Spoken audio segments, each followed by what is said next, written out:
Күн тәртибиндеги 5-чи маселе Кыргыз Республикасынын айрым мыйзам актыларына өзгөртүүлөр киргизүү жөнүндө мыйзамдын долбоору аскердик наамдар, класстык чиндер, атайын класстык чиндердин жана атайын наамдарды белгилөө жөнүндө, мамлекеттик кызмат жөнүндө, муниципалдык кызмат жөнүндө, Кыргыз Республикасынын бажы органдарына кызмат өтөө жөнүндө мыйзамдарга демилгечилер депутаттар Бекешев, Айтматова, Жээнбеков, Жогорку Кеңештин регламент жана депутаттык этика боюнча комитетинде, Адам укуктар, конституция, мыйзам жана мамлекеттик түзүлүш боюнча комитет, экономикалык жана фискалдык саясат боюнча комитет, коргоо жана коомсуздук боюнча комитетте каралган. Баяндамачы депутат Бекешев Дастан Далабаевич. Сөз сизде. Уважаемые депутаты, на ваше рассмотрение вносится законопроект, который проще можно назвать об отмене классных чинов в Кыргызской Республике согласно закону Кыргызской Республики о государственной службе 2004 года. Государственным служащим выдаются классные чины. Ну, бывает это, значит, таким образом это происходит. Если получение классных чинов, ну таких мелких классных чинов, то это через экзамен, а, допустим, высшим политическим должностным лицам им классные чины присваиваются президентом. Ну, на сегодняшний день классные чины, они устарели, и вообще классный чин в нашей истории появились с 1992 года, когда Верховный Совет наделил себя полномочиями присваивать классные чины органам налоговой службы, прокуратуры, органам юстиции. Тогда не всем присваивали классные чины, ну и как бы никто от этого не страдал. Затем уже постепенно начали расширять круг должностных лиц, которым начали давать вот эти классные чины. Классные чины, они еще появились, в историях уходят аж имперскую Россию, даже не историю Кыргызстана, а историю России. Петр I ввел табель о рангах, вот оттуда, вот, можно сказать, начинается вся эта история классных чинов. В советское время классных чинов не было. Сейчас во многих странах, ну, как бы это классный чин, ну, такого понятия нет. Государственный служащий получает заработную плату в зависимости от выданного продукта. То есть оценивается непосредственно, как работал государственный служащий. Ну и, значит, еще во многих странах есть, конечно, категории государственных служащих, там А, Б, С, Д делят. Но это не присвоение классных чинов. А, Б, С, Д это говорит о том, что человек может выполнять более сложные задания в зависимости от категории. И, соответственно, ему бы начислялась заработная плата. У нас на сегодняшний день получается так, что человек, просто поступивший на государственную службу, через полгода получает уже автоматически классный чин. Он хоть и низший, но получает. Далее сдаются экзамены. Экзамены, они такие простые. На знание Конституции, знание закона о государственной службе. По сути, там больше как таковых экзаменов нет. И в основном сдают его практически все эти экзамены. И получается, что эти классные чины существуют для того, чтобы просто сделать надбавку к заработной плате. Поэтому я предложил как бы вот этот момент убрать. И тут в законопроекте написано следующим образом. Закон вступает в силу по истечению года со дня его принятия. А классные надбавки за классные чины по истечении 2 лет, значит, должны по истечении 2 лет со дня вступления в силу закона должны быть отменены. При этом правительству дается возможность в течение 3 лет, получается, в течение 3 лет, если мы примем закон, разработать иной механизм поощрения государственных служащих, материального поощрения. Что касается нематериального поощрения, вот государственная кадровая служба говорит о том, что это и как нематериальное поощрение, то, что вот люди, ну, иной раз радуются тому, что они там имеют классный чин там государственной службы 1-го класса. Для нематериального поощрения есть грамоты, есть другие какие-то, там, доска почета, можно сделать лучший государственный служащий. Ну, очень много способов на самом деле поощрения, нематериальным способом поощрять того же государственного служащего. Поэтому я просил бы вас поддержать этот законопроект. Если он не будет принят сегодня, я знаю, что он может быть отклонен, то я уверен больше, что лет через 5, мы все равно к этому придем. Придем, потому что это диктует условия, ну, как бы сегодняшней реалии, когда каждый государственный служащий должен не просто получил классный чин и сидеть, и все, и получать надбавку там чуть ли не на всю жизнь, да? А надбавка должна даваться тогда, когда государственный служащий непосредственно дает продукт. Спасибо. Рахмат, Дастан Далабаевич. Урматтуу депутаттар, суроолор барбы? Табло бергиле.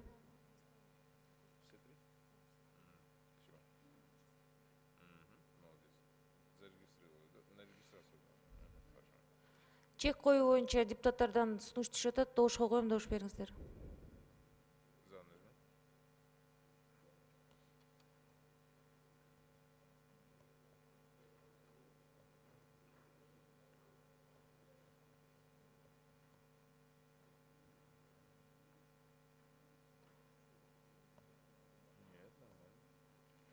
Макул 46, каршы 3, бары 49 өттү. Биринчи сөз Карамушка Ирина Юрьевна. Рахмат. Уважаемый Дастан Далабаевич, вообще, в принципе, концепция, идея ваша понятна, да? Но вот как бывший госслужащий на сегодняшний день, имеющий статус, да, я бы хотела вот о чем подумать. Во-первых, ваш законопроект был ли на всеобщем обсуждении и как отреагировали на сегодняшний день госслужащие? Я вот не верю, что они промолчали и проигнорировали данный законопроект, потому что другой мотивации, как поднять, то есть свой статус госслужащего, другого нет. Вот вы сказали, что пройдет 5 лет, будут какие-то критерии разработаны, материальное поощрение и так далее. Но когда это пройдет? Сегодня армия госслужащих, конечно, я понимаю, что, честно, меня, например, волнует вопрос, когда покупаются чины, когда есть коррупция, но это совсем другие вещи, и о них нужно думать. Тот коллектив, который не допустит, прекрасно понимая, что кто-то лодырь, кто-то на чьем-то горбу, я извиняюсь за сленг, чин получил, а кто-то пахарь, и скромный пахарь, который, знаете, пока сам о себе не скажешь, начальник и не увидит. Но пусть коллектив сам отвечает, и если это коллектив зубастый в хорошем смысле, он никогда не допустит, чтобы руководство повысило чин какому-либо госслужащему. Поэтому я вот что считаю, что я согласна с депутатами, которые, я уже видела в решении, против того, чтобы политическим лицам давать госчины. Это действительно так, я согласна. Есть люди, которые год не работали в госслужбе, а потом становятся депутатами и сразу получают высокий чин. Здесь идет, конечно, морально, вообще, честно говоря, вот такое вот... ну, как сказать, неприятие к таким людям, потому что кто-то зарабатывает этот чин годами. Ну, а то, что касается вот армии наших госслужащих по стране, то здесь нужно быть осторожны. У них и так мотивации-то никакой нет, в принципе. Зато их можно спросить. Я знаю, что получить чин в управлении образованием, мы сдавали аттестационную комиссию, проходили экзамены, повышали свой уровень. Вы все, да? Рахмат, сөз Данияр Өмірзақович деп мен жооп бербейм азыр, турнус азыр. Жооп бериңиз.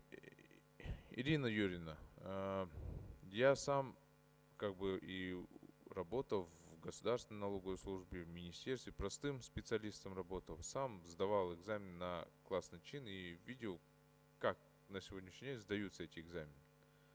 И знаю, как они сдаются, и знаю, что там спрашивается. Как такового повышения квалификации на самом деле сейчас нету. Там знания, еще раз я говорю, нормативно-правовых актов. У нас, ну, по крайней мере, когда я помню, ну, практически все сдавали и все получали эти классные чины, будь то ты пахарь, а будь ты вообще лодырь, а будь ты вообще можешь не приходить даже на... Бывают и такие случаи, некоторые не приходят даже на работу, ну, они тоже получают классные чины. Что касается армии государственных служащих, поверьте мне, я никогда не выступаю против государственной службы, я, наоборот, за то, чтобы авторитет государственных служащих все-таки вырос. И я сам являюсь изначально государственным служащим. Этот закон вступает, ну, надбавки эти будут убираться аж через 3 года. Если мы хотим оставить мотивационную часть, то правительство может вот эту всю надбавку просто оставить, прибавить ее просто к заработной плате и сделать это как заработную плату. Как заработную плату. Потом в Министерстве финансов Сейчас до сих пор еще почему-то так долго разрабатывается модель, когда действительно государственного служащего оценивали бы по непосредственно какому-то продукту. Вот и все. Да, вы Дастан Далаб- Ирина Юрьевна. Тогда такой вопрос. А почему у нас депутаты некоторые получают 2-3-разовый размер оклада, а кто-то должен заслужить своей службой на государство? Почему такое тогда у нас неравноправие? Ну, я откуда знаю? Вы мне задаете вопрос, как будто я устанавливаю заработные платы депутатов или еще кого-то. Но я скажу так, что 28 депутатов в этом году было им присвоено классные чины, в том числе и мне. Это комиссия президента оценивала. Я не входил в комиссию, я не знаю по какому принципу, почему этим дали, почему этим не дали. Мне задавали уже этот вопрос. Вот вам дали, вот, а вы тут, ну, как бы выступаете еще против. Я ничего не скрываю, я как бы не отбирал, я не участвовал в этой комиссии. Рахмат, сөз Данияр Өмірзақович Телбешалиевте. Рахмат Дастан Далабаевич, скажите, пожалуйста, в целом я двумя руками поддерживаю данную инициативу. Почему? Потому что видны реформаторские идеи, видна новизна. При этом у меня вопрос. В настоящее время вот Государственная кадровая служба разработала альтернативу поощрения в случае отсутствия госчинов. Значит, я скажу, есть согласно, там не надо разрабатывать альтернативу, потому что согласно закону о государственной службе уже механизм поощрения, по крайней мере, нематериального поощрения уже предусмотрен, как я говорил. И даже материального предусмотрен. Могут выдавать премию, надбавку какую-то дать, могут дать грамоту, благодарственную грамоту, могут, вот я говорю, как я говорил, там, то есть есть разные формы действительно поощрения, и они не запрещены в принципе. Вот государственная кадровая служба, я надеюсь, подтвердит мои слова.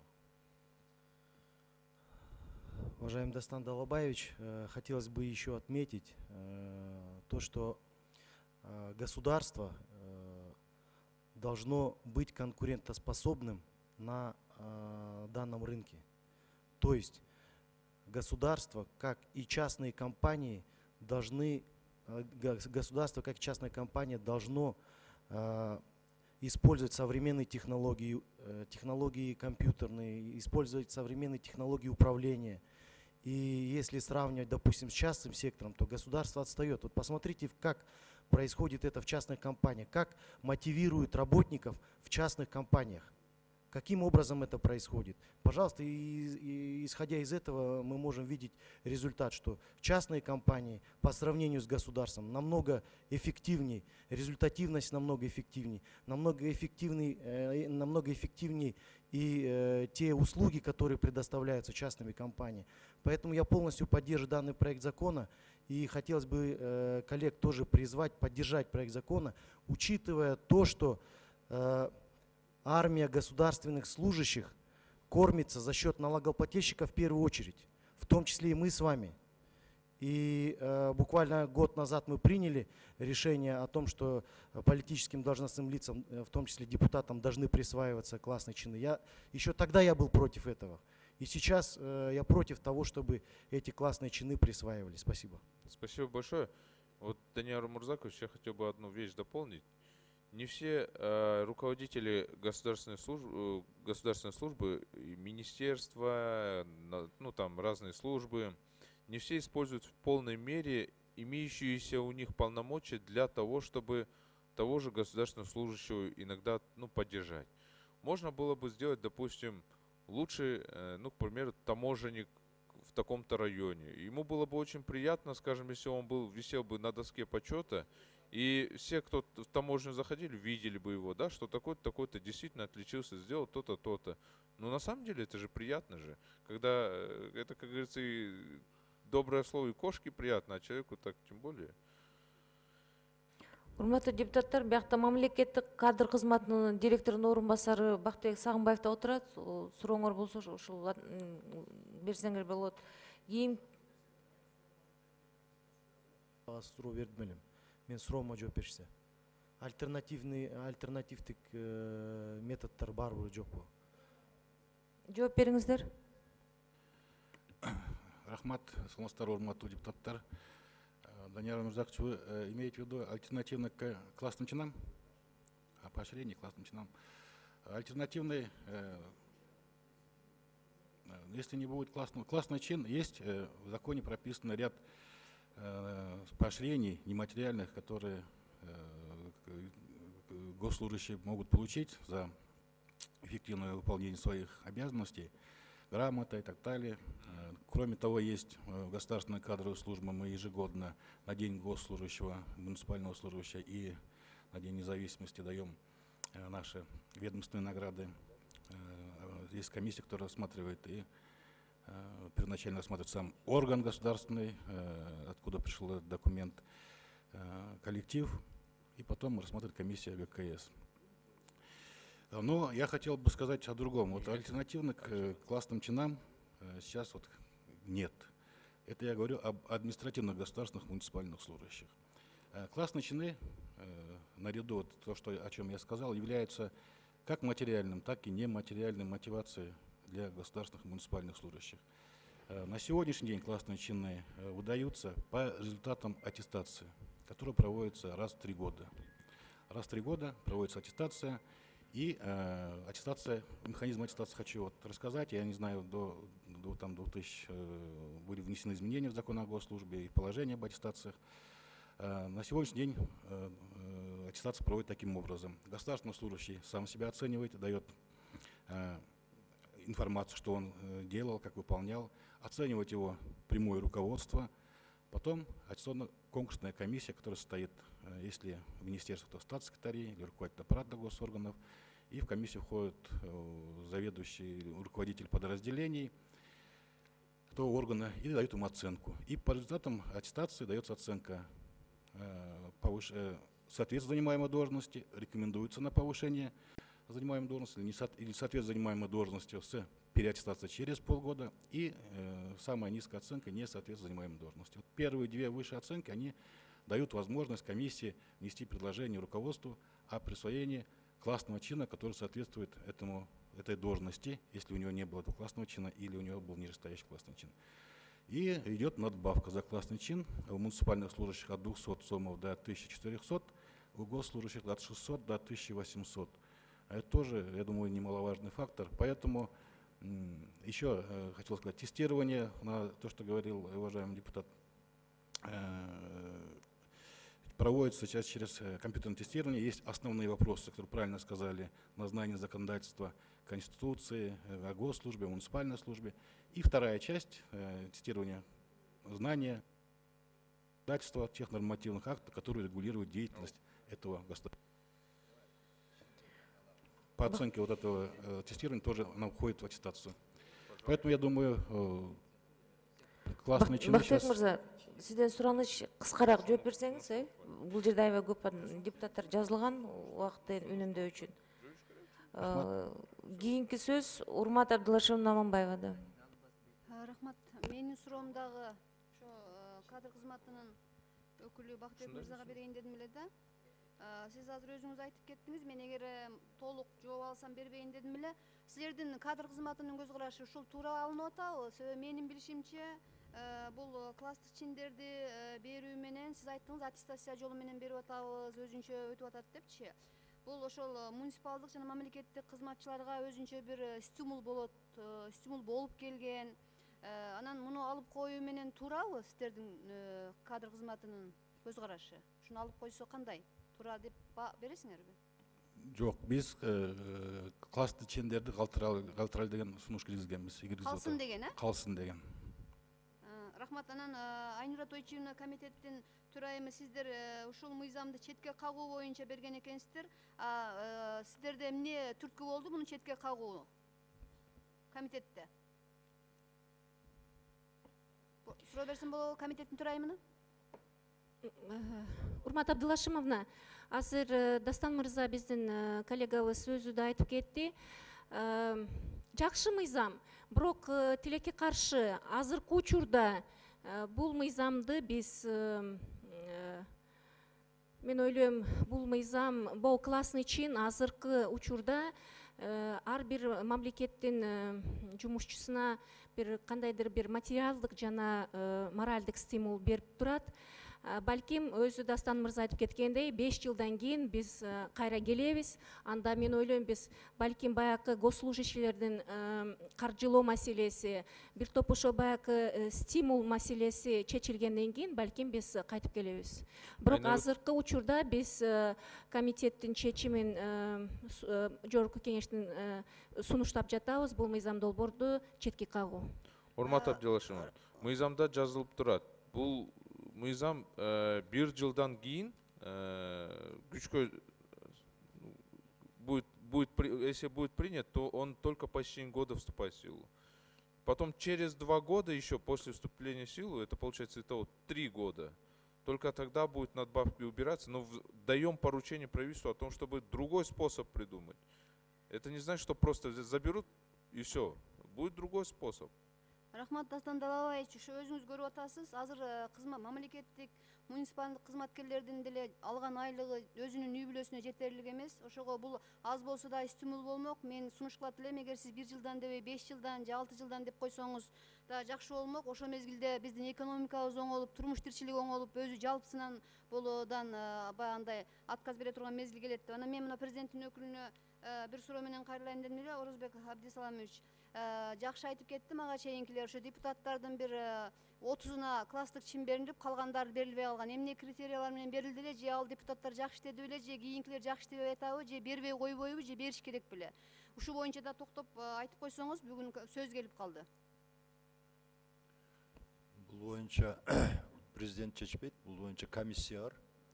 Комиссиянын составына жогорку кеңештин депутаттары да кирет. Курмантай Абдиевич бар, ошолор коллегаларыңыздардан сурасаңыздар болот. Анткени бул маселе талкууланганда ошол сиздердин коллегаңыздардын сунушу эске алынган. Бул жерде спикер да сунуш берген жок, вице спикерлер деле сунуш берген жок. Кандай принцип менен алганын комиссиянын мен ишине кийлигишкенге акым жок. Урмат Абдилашимов, ошо комиссиядан сураңыздар. Кечиресиз, рахмат. Мен ушу суроону вице спикер Чолпон Алиевна сизге дагы жолдойт элем. Ушуну да иликтеп койсоңуздар. Азыр туура айтты. Дастан Далабаевич өзү да туура айтпады. Мен деле билбейм кайсы критерия менен берилди депчи. Анан 120 депутат бардыгыбыз эле бирдейбиз деп отурабыз. Ушуну да карап коюш керек. Же баарыбызга бербесин, же баарыбызга берсин. Рахмат жон. Урмат Абдилашимовна буйруса, аманчылык болсо аласыздар. Не, вот видите, поэтому есть необходимость лучше отменить эти классные чины, чем вот здесь вот говорить, там, одному дали, другому не дали. Лучше просто отменить и все. Это будет более правильно. Урмат Абдилашимовнун тынчы кетип атканынын жөнү бар, анткени инициаторлордун көпчүлүгү класстык чиндерди алып алышыптыр уже, ошон үчүн ушундай болуп атат го. Урмат Абдилашимовна, сиз азыр бизде протокольный поручение береличи, мен деле билбейт экенмин кайсы депутаттар кирет экен ал комиссияга, анан кайсы критерийлер менен. Бул боюнча маселе бар, сиздин айтканыңызды уктук, биздин баарыбыз өзүбүздөн баштасак тегиздиктичи. Кийинки сөз Акылбек Шакирович Султановдо. Рахмат, урматтуу Дастан Далабаевич. Сиздин өзүңүздө кандай чин бар бүгүнкү күндө? Бүгүнкү күндө менде так, классный чин, советник государственной службы 3-го класса вроде, да?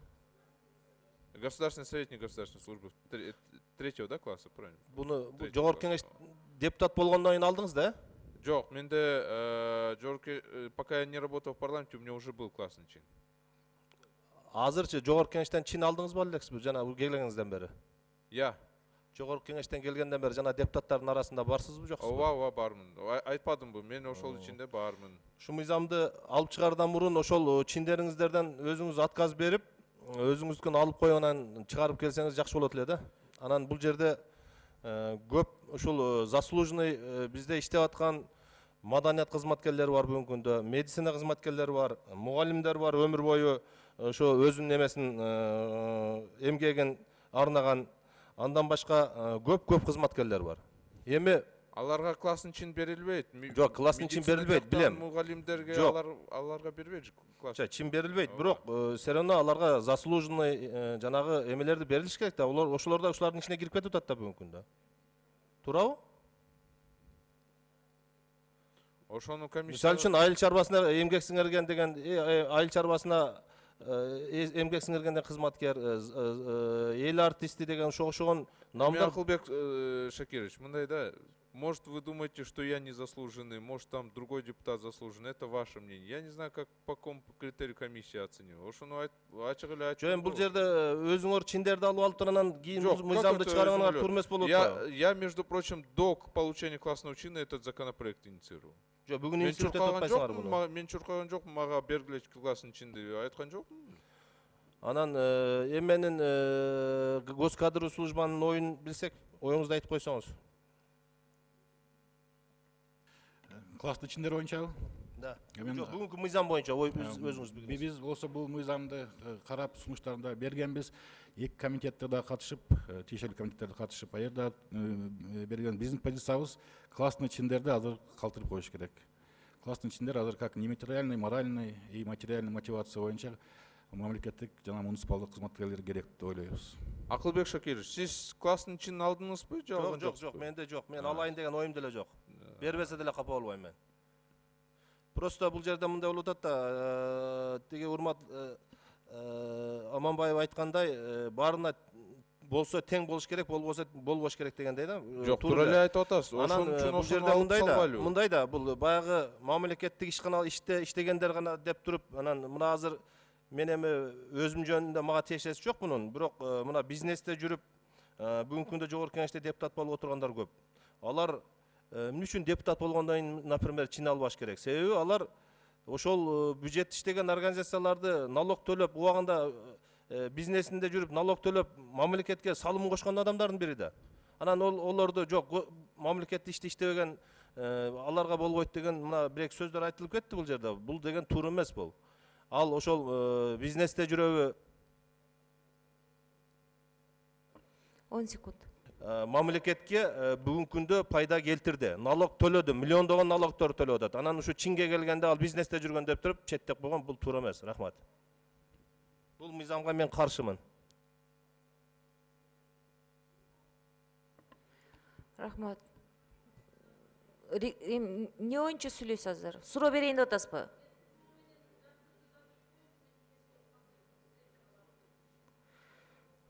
Жарайт. Сөз Карамат Бабашев Наурозовада. Урматтуу коллегалар, бул мыйзам өзү биздин мамлекет үчүн керек мыйзам. Биринчиден мен бул мыйзамды колдоймун. А бирок экинчи жагы бар. Мына мен 35 жыл иштеп эч кандай чинди алган эмесмин. Эми мындан бияка кереги деле жок болсо керек. А бирок мен экинчи жагы бар. Бул чиндерди алган муниципалдык мамлекеттик кызматкерлер өтө көп. Себеби дегенде бул ар түрдүү жолдор менен келгендер бар. Ошондуктан бизде өзү чындыгында келгенде эгерде түздөн түз адамдын турмушуну же чөнтөгүнө таасир эткен мыйзам болсо, бизде талкууга коюлуш керек. Себеби бул чиндер үчүн адамдарга акча төлөнөт. Анан түздөн түз чөнтөгүнө таасир этип атат. Түздөн түз турмушун оолотконго таасир этет. Ошондуктан Дастан Далбаевич, бул мыйзамды жакшы, бирок муну талкууга коюшубуз керек. Сайтка коюшубуз керек. Коомдук угууларды өткөрүшүбүз керек. Элдердин ой пикирин алышып туруп, андан кийин киргизсек болот. Экинчиден, сиз дагы бир жакшы ойду айттыңыз. Экинчи вариантты ойлоп чыгышыбыз керек поощрениянын бир түрүн деп. А может быть, бул талкууда турганча экинчи вариантты ойлоп туруп, экинчи вариантты сунуштап туруп, андан кийин муну кабыл алсак, биз анда мен ушул мыйзамды колдоп бермекмин да. Ошондуктан муну бир аз эртерекпи деген ойдомун. Рахмат. Карамат Бабашевна, бул мыйзам уже где-то 1 жыл болуп калды го, уже сайтта жүрөт. Бирок эч кандай мындай сунуштар түшкөн жок. Бул жерде парламентте канча жолу уже толкулоо болгон, где-то 5 комитеттер караган го уже ошол мыйзамды. Бирок сунуштар түшкөн жок. Рахмат. Кийинки сөз Майрамкүл Бекчороевна Теленчиевада. Рахмат. Урматтуу коллегалар, биздин комитетте талкууланганда биз айрым депутаттар буга каршы болгонбуз. Себеби мен өзүм да мамлекеттик кызматта иштеп жүрүп келгем. Чынында Дастан Далбаевич, азыр бул мыйзам бизге эртерээк кылат. Анткени бүгүнкү күндө биздин мамлекеттик кызматкерлер ушул чин алыш үчүн иштейт, айрымдары действительно жакшы иштейт. А жанагы айрым маселелер бар, иштебей жүрүп келип, мындай келе калып 1 жыл иштеп, чинди алып калгандар бар. А ушуну мен ойлойт элем, чинди алуудагы ошо жана критерийлерин бир башкача катуураак кылсак да, административный мындай бир жесткий тартип кылсак, анан ошондо чинди алууда ошо адам ошо чин алууга жетиш үчүн канча эмгек кылганы билинет эле да.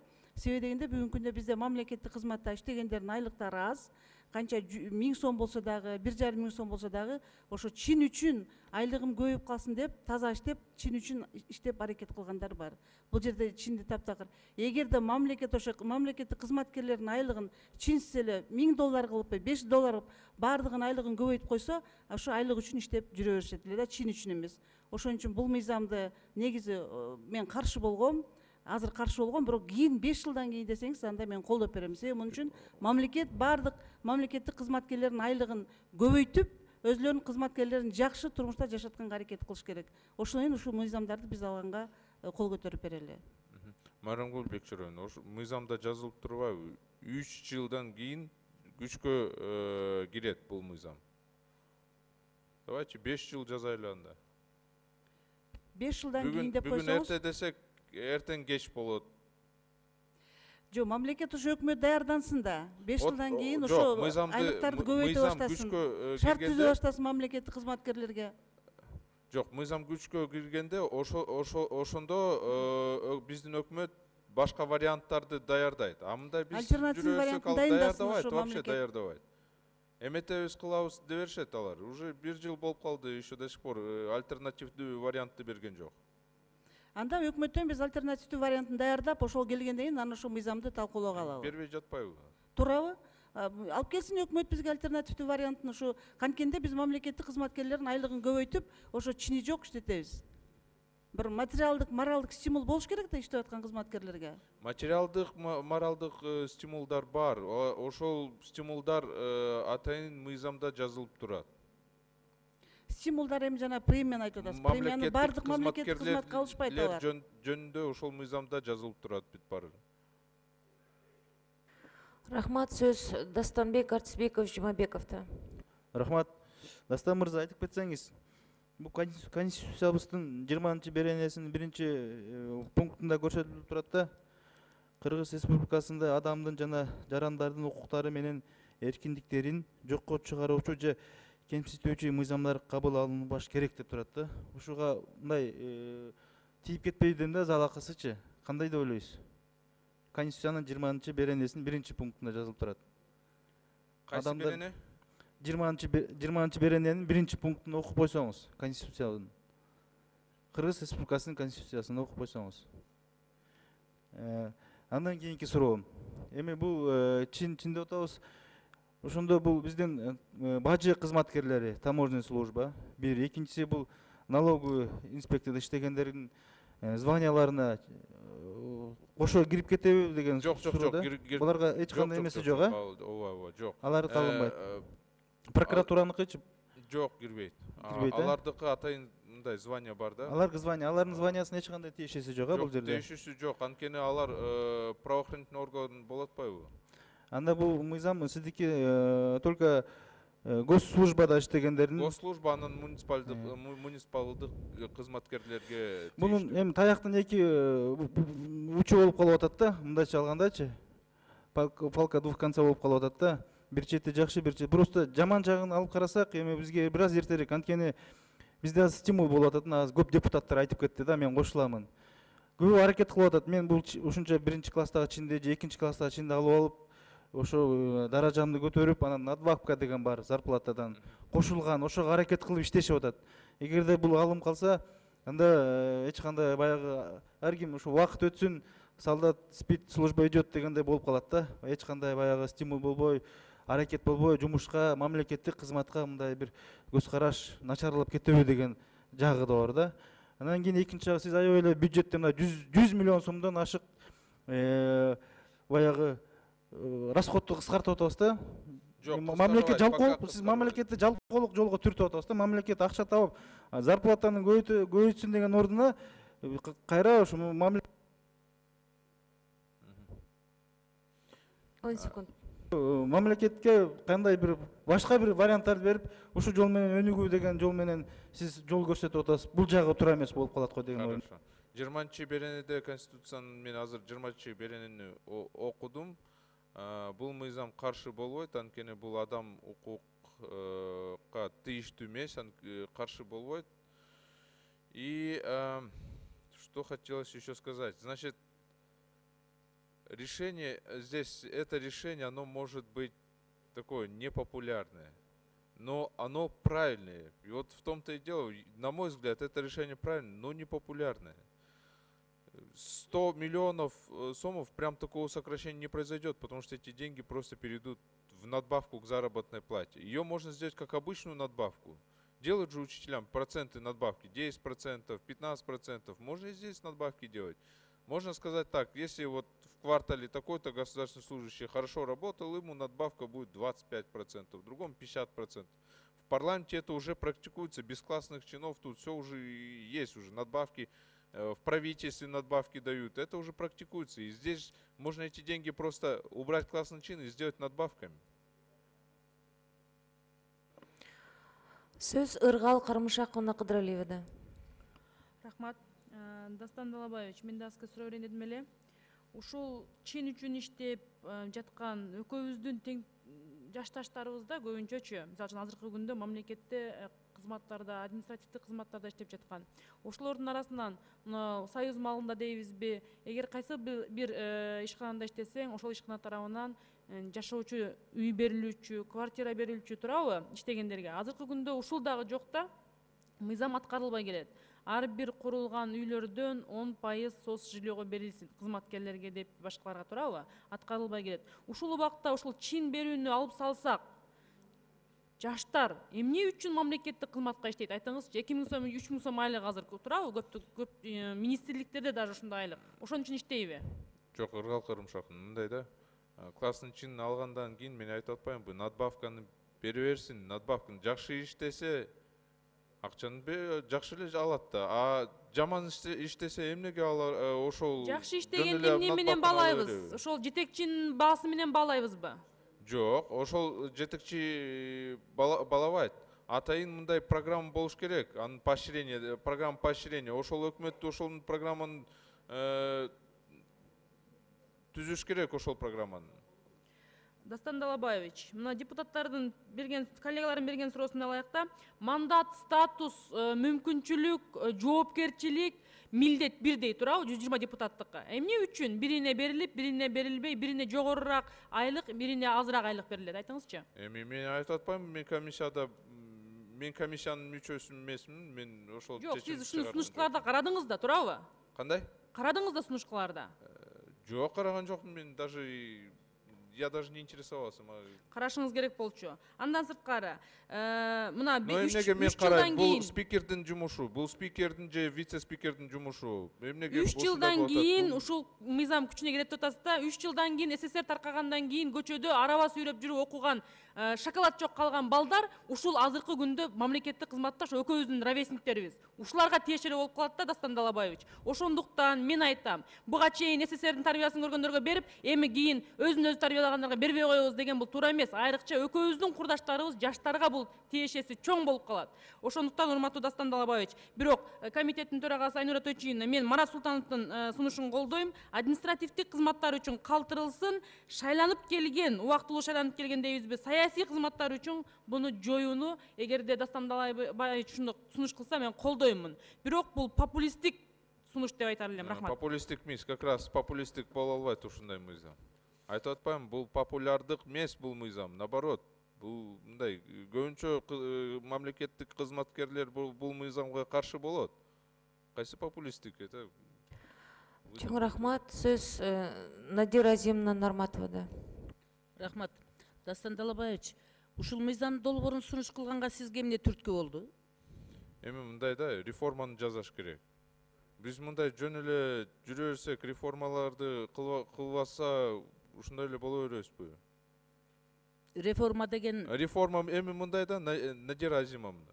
Азыр орусча айта кетсемчи, азыр Надира Азимовна. Вот мы должны человека любого оценивать по какому-то результату. Вот особенно государственный служащий. Государственный служащий, он получает деньги от государства, но государство деньги берет у налогоплательщиков. налогоплательщики хотят, чтобы государственные служащие, которых они нанимают, чтобы они работали хорошо. Получив просто классный чин и сидеть, это неправильно. Вы здесь все говорите, вот как будут молодые люди? Если молодой человек будет работать хорошо, он будет хорошую надбавку получать. Почему нет? Разве это запрещается? Наоборот, как раз об этом говорится. Давайте уберем такую систему, когда просто дается классный чин, и все, он там 600 сомов получает. Он не будет напрягаться, он будет годами сидеть на своей государственной службе. Эксперттик топто кимдер бар? Жеке өзүңүз жалгыз сунуш кылып атасыз бул мыйзамды? Жеке өзүм эле ошону сунуштадым. Сиз бүт анализдеп чыктыңызбы ошол өлкө боюнча бул мезгилге чейинки чин Албетте, алгандарды? справка обоснования жазылып турат да. Кандай тарыхый болгон? Бул бизде ушундай совет убагында болгон жок ушундай. Анан 1992 году вот как раз закон начали принимать, Верховный Совет принял закон о том, чтобы только 3 государственных органа получали классные чины. Налоговая служба, Министерство юстиции и прокуратура. Все. Больше никто не получал. Потом дальше начали увеличивать, расширять, потом всем сделали. А бул Россиядан келген, бул Петр I деген ушундай хан болгон, ошол Табель о рангах деген ушундай китепти чыгарган, мыйзамды ушундай чыгарган, ошондон баштап мындай классный чин болот, ошондон баштап классный чин болот атат. А совет убагында ушундай болгон жок. Мындайда сиздин оюңузга мен эч убакта кошула албайм да. Мен реформа кылыш керек деп эле бирдекенин башын көтөрө бергенде болбойт да. Турмуштук зарылчылыкка жараша мыйзамдын иштей турган кылып, анан элдин купулуна толо турган негизде мыйзам долбоорун иштеп чыксак жакшы болот эле да. Мындан асман үзүлүп жерге түшүп кетпейт да. Ушул чин алгандардан эле мамлекеттин бюджети бир жыл кризиске барып капталып калбайт. Экинчиден бул бүгүнкү күндөгү айылдык кеңештин башчылары, айыл өкмөттүн башчылары, кыскасы муниципалдык кызматта иштегендердин айлык акысын канчалык деңгээлде экени биздин мамлекетте белгилүү. Мурдагы социалдык пакеттер жок азыр. Анан эми ушул моралдык бир поддержка болгон чиндерге дагы тийиштик кылып туруп ушуну алып койсок, эми биздин ушул 5-чакырылыштагы депутаттардын арасынан Дастан Далабаевичка бир геройлук берип коебу деген ойдо болуп атасызбы? Бул сиздин оюңуз мындай да, айылдык кеңештер алар вообще айлыкты албайт. А эти муниципальные служащие, они получают надбавку, ну там 200 сомов. Я же не говорю, что давайте заберем у них эту зарплату. Вы неправильно понимаете. Я не предлагаю забрать у них зарплату, надбавку у них забрать. Я просто говорю, давайте за счет этих же денег Сиз мени түшүнбөй атасыз. Бул моралдык колдоо болуп эсептелет. Моралдык колдоо. Ар кимдин коомго болгон сиңирген эмгегине жараша моралдык колдоо болот. Анан ошол эле мезгилде жана класстык чиндерди сиз азыр канчага чыктыңыз?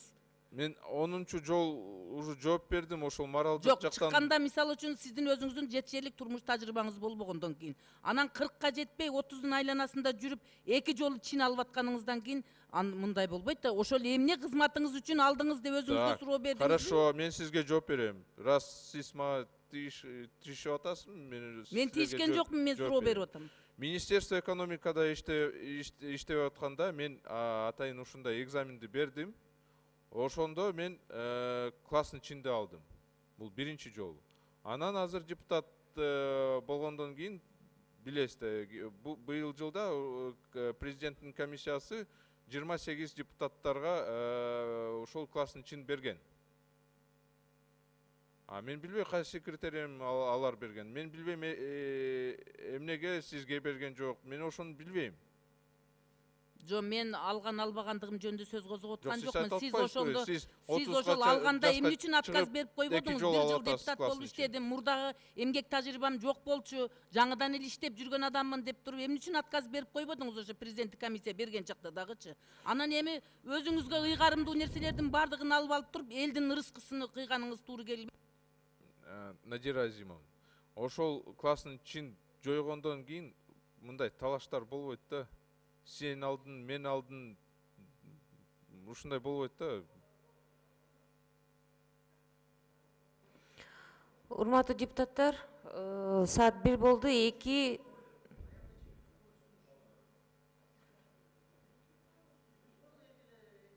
бербейсиңер сунуш, ачуу арыз. Давайте закончим Экинчи микрофон.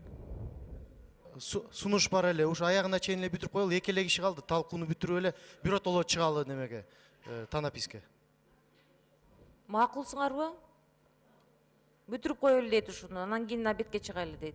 Анда эмесе талкууга жазылгандар, талкууда Мадалиев Нуркамил Апишевич.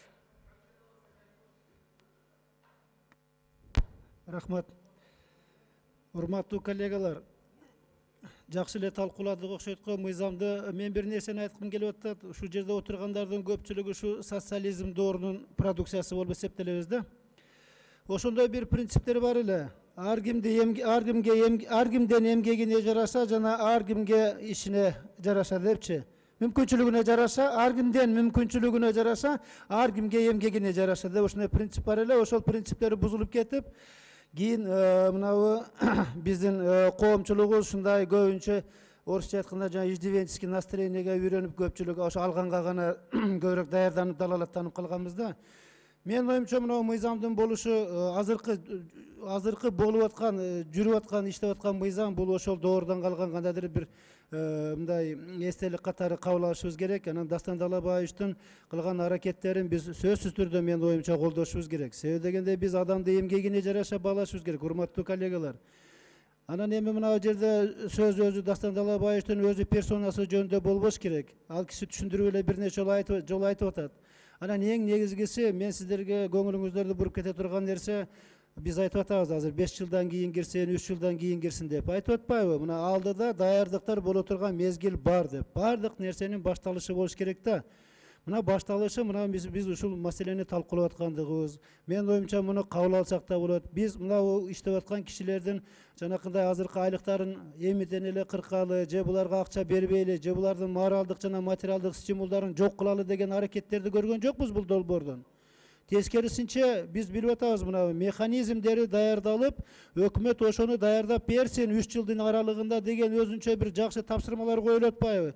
Кандайдыр бир эмеде биз мындай өзгөрүүлөргө барышыбыз керек, урматтуу коллегалар. Биз социализм доорунан кутулдук. Өткөн мезгилдин доорунан деле уже өтүп атабыз. Эми башка бир сапаттык бир деңгээлге келишибиз керек сөзсүз түрдө. Ошондуктан мен ойлойт элем, ушундай аракеттерди конкреттүү түрдө ушул мыйзамдын долбоорун биз колдошубуз керек. Биздин алдыга болгон аракеттерибиз. Жанакы материалдык, моралдык аракеттер тиги албетте биз бул нерсени унутпайбыз. Мен дагы бир жолу көңүлүңүздөрдү буруп келгим келип атат. Башка механизмдери болуш керек, иштелип чыгыш керек деген сунуш болуп атат да. Ошондон улам мен ойлоп атам, жалпы коомчулук, депутаттар деле, өкмөт деле ушуну аракет кылса жаңы механизмдери болот. Себеби дегенде дүйнөлүк тажрыйба бар.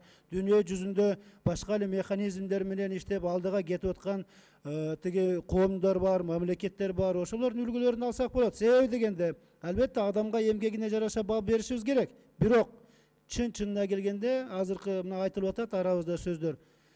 Ушул өздөрүнүн эмгегине жараша эмес, ар түрдүү башка жолдор менен аракет кылып, ушул мына мыйзамды жашап аткан мыйзамды пайдаланып, ошонун үлүшүн алганга аракет кылган арабызда коомчулуктардагы адамдар көп. Ошондуктан мен ушул долбоорду колдойт элем.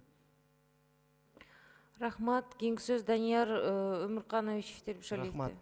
Урматтуу коллегалар, бул жерде эки маселе болуп атат да. Биринчи маселе жанакы муниципалдык жана мамлекеттик кызматкерлерге чинди бул атайын комиссия берет.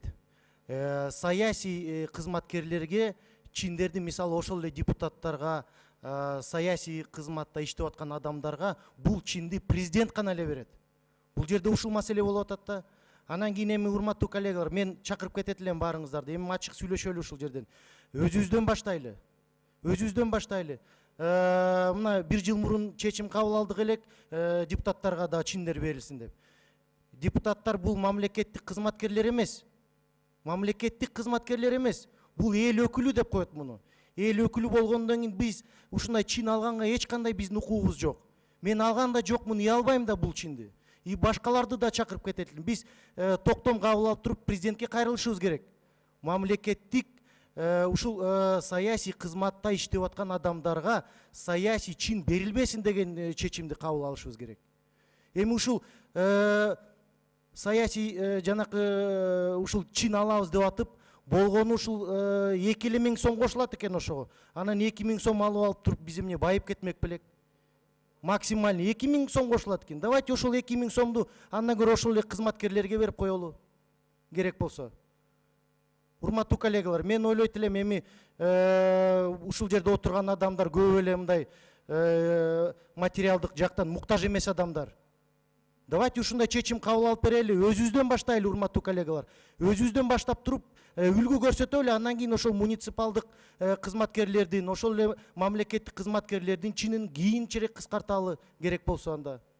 Мына азыр мамлекеттик кадр кызматы айтып атат, эл аралык тажрыйба бар дейт. Эл аралык тажрыйбаны изилдеп көрүптүр. Мына кээ бир кызматкерлерге алардын айлыктарын көбөйтсө болот экен. Чини жок эмес көбөйтсө болот экен. 5%, 10% мисалы анын жумушуна карата, анын иштеп аткан мисалы мөөнөтүнө, иштеп аткан көлөмүнө карата алардын айлыгын көбөйтсө болот экен. Ошондой механизмдер бар экен. Ошол механизмдер иштеп чыксын. Анан кийин келечекте ушул жалпы чиндерди жоёлу. Мен ушуга чакырып кетет элем баарыңыздарды. Өзүбүздөн баштайлы, урматтуу коллегалар. Рахмат. Рахмат. Кийинки сөз Нарматова Надира Азимовнада. Рахмат. Дастан Далабаевич, биринчиден мен сизге асылган жокмун. Сиз туура түшүнүңүз, бул иштин нугу ушундай болуп атат.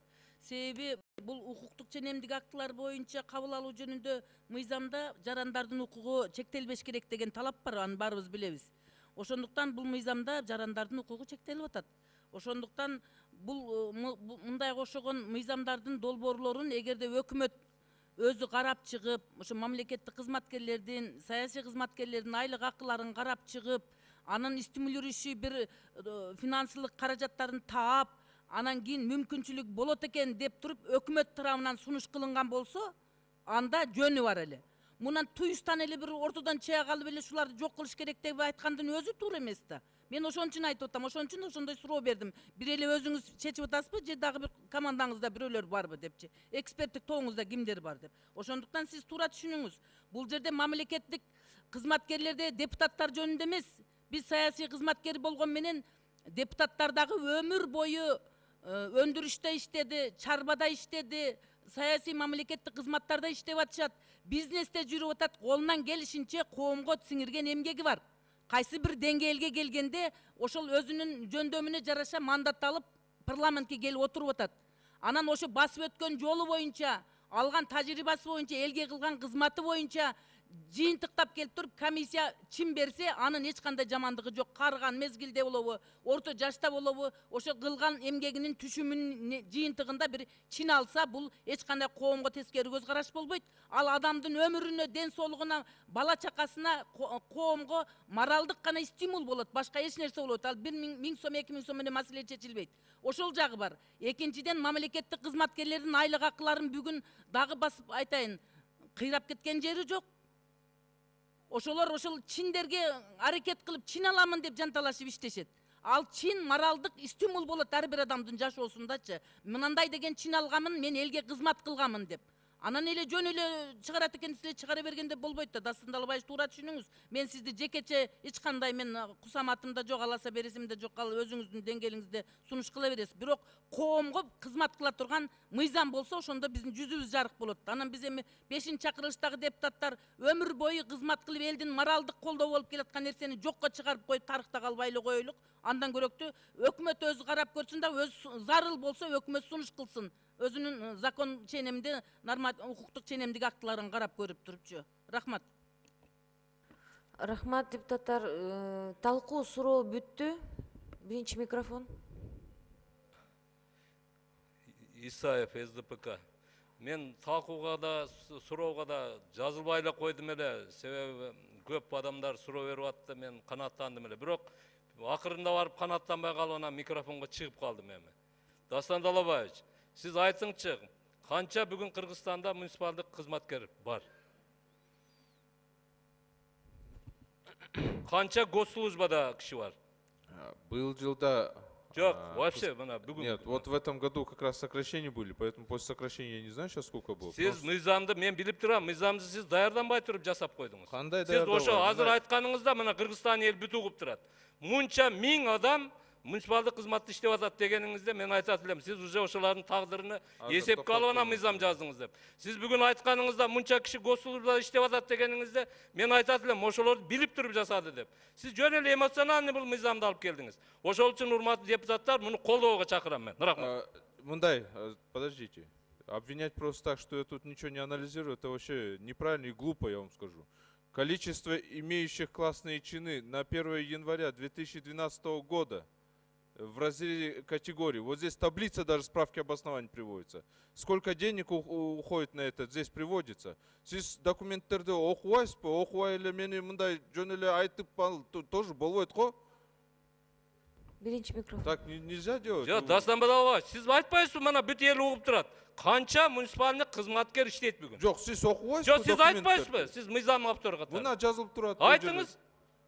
Бұл жерде бүт бар. Айтыңыз деп атам мен ошоны. Сізден укум келіп атат мен. Хорошо, азыр айтам. Мына өзіңіз даярданбай келесіз, анан айтасыз, мен даярмын деп. Рахмат. Урматтуу депутаттар, этиканы кармайлы. Сиздерден суранам. Айнур Точиевна, өзүңүздүн комитеттин корутундусун окуңуз. Сейчас, Чолпон Алыевна, чтобы таких обвинений не было. Сейчас, Айнур Точиевна, я подождите, пожалуйста. Дастан Далабаевич. По состоянию на 1 января 2012 года численность государственных служащих без учета правоохранительных и специализированных органов составила по штату 15 785 человек. Фактически 14 623 человека. Из них имели чины 9463 человека.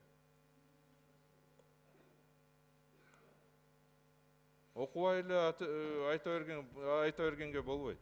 Дастан Далабаевич, вы закончили? Да, я закончил. Могу дать слово Айнур Точиевне? Корутундуңузду айтыңыз. Дастан Далабаевич, вот вы сами привели сейчас цифры. Действительно, речь идет и затрагивает интересы многотысячной армии государственных и муниципальных служащих. Мы не будем сейчас говорить о депутатах, которые занимают политические должности. И у муниципального служащего, которого зарплата сейчас 4-5 тысяч сомов, надбавка в 1,5-2 тысячи, это составляет 1/3 зарплаты. И согласно, вы хорошо знаете, согласно Конституции, мы не можем сейчас убрать эту надбавку в связи с тем, что мы убираем классные чины. Это нарушение прав человека. И я ссылаюсь на Конституцию Кыргызской Республики, на статью 20, часть 1. В Кыргызской Республике не должны приниматься законы, отменяющие или умаляющие права и свободы человека и гражданина. В связи с этим комитет принял решение отклонить законопроект и предложить Жогорку Кенешу отклонить проект закона Кыргызской Республики о внесении изменений в некоторые законодательные акты Кыргызской Республики. Такое решение комитета. Урматтуу депутаттар, комитеттин корутундун уктуңуздар, бул мыйзам добуш берүүгө кетти. 2-ден 17 өткөнгө чейин танапбыз.